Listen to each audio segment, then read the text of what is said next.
Good morning. It's Tuesday, November 4th. I'm Miriam Bosiljevets. The GNWT issued a water advisory for residents in Hay River, Katlodeche First Nation, Enterprise, and Kakiza. The territory's environmental officer said higher levels of a disinfection byproduct known as trihylomethanes, or THMs, have been identified in the community's drinking water. The advisory recommends leaving drinking water uncovered for at least 24 hours before use, and for baby formula, bringing to a boil for at least 1 minute before using it. A Brita filter or under-sink carbon filter can also be used. The advisory said tap water can be used to wash fresh fruit and vegetables, but that open windows or exhaust fans should be turned on when running taps.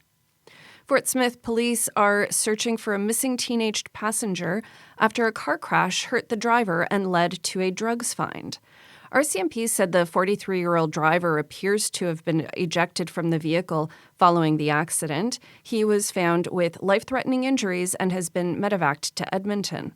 As part of the search for the 14-year-old passenger, officers entered a home and found suspected cocaine, drug paraphernalia, 4 cell phones, and just over $6,000 in cash. A 16-year-old from Ontario was charged with drug trafficking. The search for the 14-year-old boy continues. Day homes in the territory can now follow Alberta's approach to charging voluntary fees for additional services. Range Lake MLA Kieran Testart said some day homes were struggling financially because of what he termed stagnant subsidy support from the government. The extra fees can't cover equipment, toys, or day-to-day costs of programming, but can be charged for meals and snacks, after-hours care, diapers, sunscreen, field trips, and cultural activities. For more information, visit CabinRadio.ca.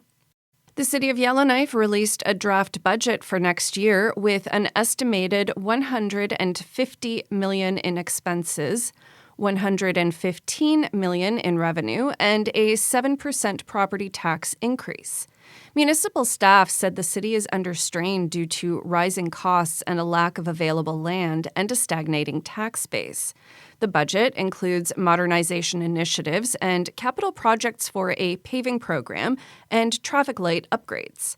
City councillors are set to deliberate the draft budget from December 1st to 4th and approve a final budget on December 8th. The federal Liberal government will be delivering their new budget later this afternoon.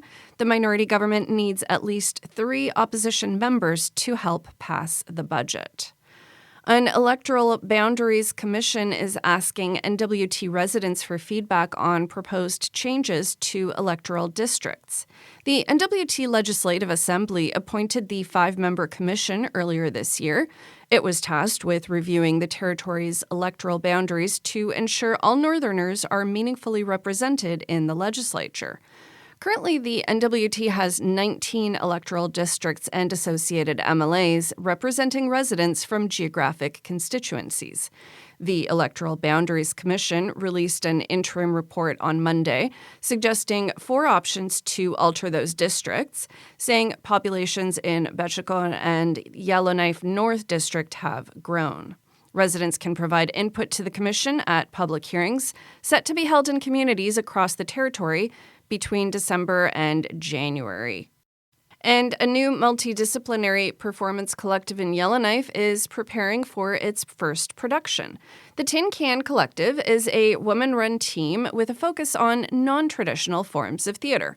Auditions are being held for their first on-stage production, inspired by Yellowknife artist Alison McCreish's graphic novel, Degrees of Separation.